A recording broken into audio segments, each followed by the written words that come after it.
Our next speaker will be His Excellency Mangala Samaraweera, Minister of Foreign Affairs of the Democratic Socialist Republic of Sri Lanka. Excellencies, ladies and gentlemen, first of all, may I say that I represent an island nation which has been known for centuries, in fact, as the Pearl of the Indian Ocean. Located right in the middle of the Indian Ocean, halfway between east and west, 1,340 kilometers of coastline, warm waters that are home to the world's largest marine mammals, the unique Sri Lankan blue whale, who are in fact called ecosystem engineers that help maintain the health and stability of the oceans. Being an island nation, we are acutely aware of how much our very life is dependent on the good health of the waters that surround us, the food that we eat, the air that we breathe, the weather, threat of temperature rising, and ocean waters invading our land.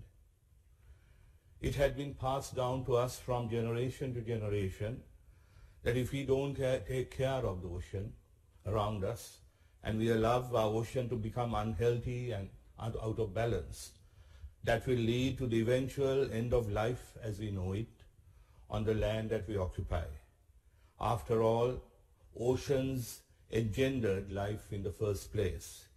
Yet no matter however much we become aware of the risks and the dangers, it is only in coming together like this that meaningful action can be taken to address concerns as important as the health of our oceans and our planet that affects us all. In fact, I thank Secretary Kerry, therefore, for his leadership in bringing countries across the world together to take action on caring for our oceans, and it has been an honor for Sri Lanka also to participate in this conference for the first time.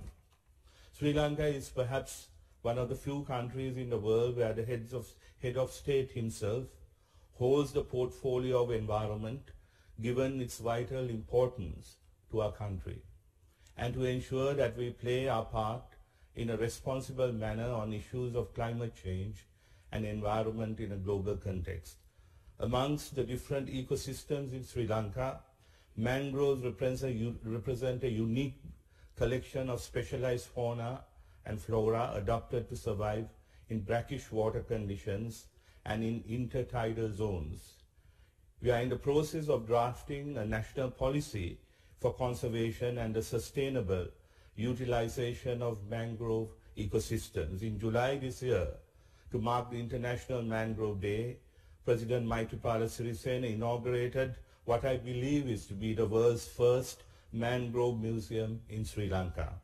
The President has also given leadership in declaring a National Coastal and Marine Resources Conservation Week to be observed in September every year, and the first observance will actually begin this Saturday for 1 week from the 17th.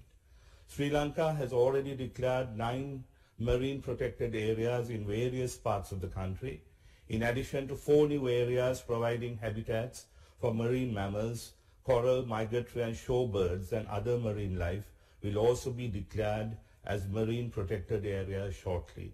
By the end of this year, we will complete the construction of a sea turtle conservation complex to treat and provide a sanctuary for injured turtles and educate and create awareness among the local communities.